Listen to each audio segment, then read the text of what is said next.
Later this morning, Chicago Public Schools CEO Pedro Martinez will present the district's strategic plan to the board. The 5-year blueprint looks at how they will make decisions moving forward. Among those are a commitment to strengthening neighborhood options from preschool through high school. And Pedro Martinez joins us now. Good morning. Thanks for being here. No, thank you for having me. Joining us here. So you've described this plan as transformative, and as I understand it, a big part of the plan would be you would get rid of school ratings. Right now, schools get a score based on test scores and attendance. So how would it work moving forward? Yeah, so first of all, we're still going to be looking at student outcomes. So we're still going to be looking at academic growth. We're very proud about, we've been outperforming the state recently in our state assessments, #1 in the country in reading recovery. And record graduation rates. We've seen more students than ever take college credit. But what we're also looking at, how do we make sure that that experience is consistent across the district? Because what we've seen is a lot of variance, and even though we're seeing success overall, we want to make sure that those practices are in every school. So we're going to be working with every school to ensure the students have those strategies, they have the support systems. And what we want to show parents is the programs that exist in the schools, the resources, because what parents are telling us, yes, we do care about test scores, but we also want to know what supports does the school have? Do they have art programs and enrichment? Do they have after-school programs? And so we have right now a record number of 8th graders taking algebra. For the first time in our district, no matter what school exists in Chicago, if a child is ready for algebra, students have access to that. And so that's what parents really want to know. So we look at it more of a more holistic approach and really to help parents be more informed. There was so much made about whether or not selective enrollment schools will remain part of the picture. As it stands right now, it sounds like that's going to remain in place for at least the school year going forward. Absolutely. I'm a former CPS kid. I went to Benito Juarez High School. When I was in high school, Whitney Young was right down, not too far away from me. And so, Whitney Young has always been strong. I always have seen our selective enrollment, our magnet schools, our charter schools, frankly, a great part of our offerings. Families really love them. You see the consistency in terms of families wanting to go to those schools. What we're doing in this plan, though, is saying, at the same time as we have those offerings, we need to strengthen the neighborhood schools. We want to make sure, so for example, Benito Juarez is now one of the strongest schools in that region. When I was in attendance back in the 70s, it was a struggling school. And they didn't have the resources. I didn't have access to advanced placement classes.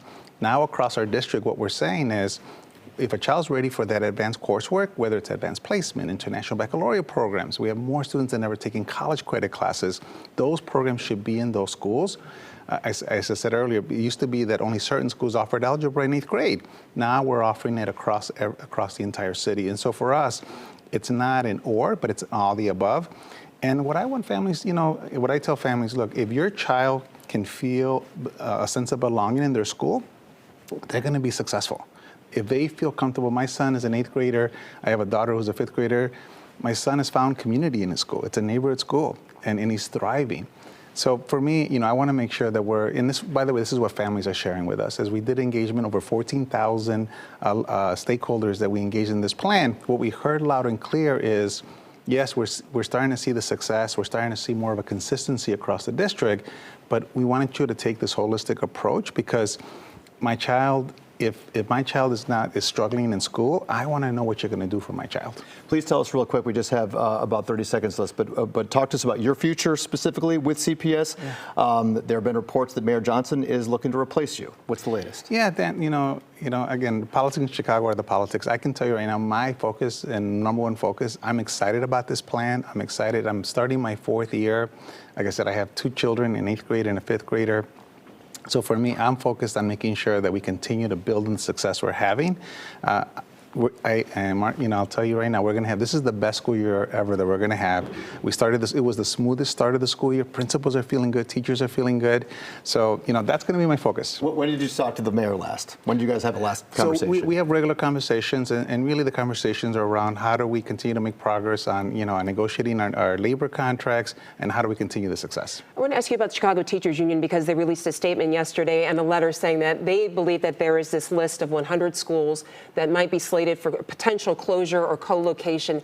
Is there a list, and how was that determined if there is one? Yeah, so and we were very clear with our staff and our families. We have no plans for any closures. We have no plans for any consolidations or even co-locations.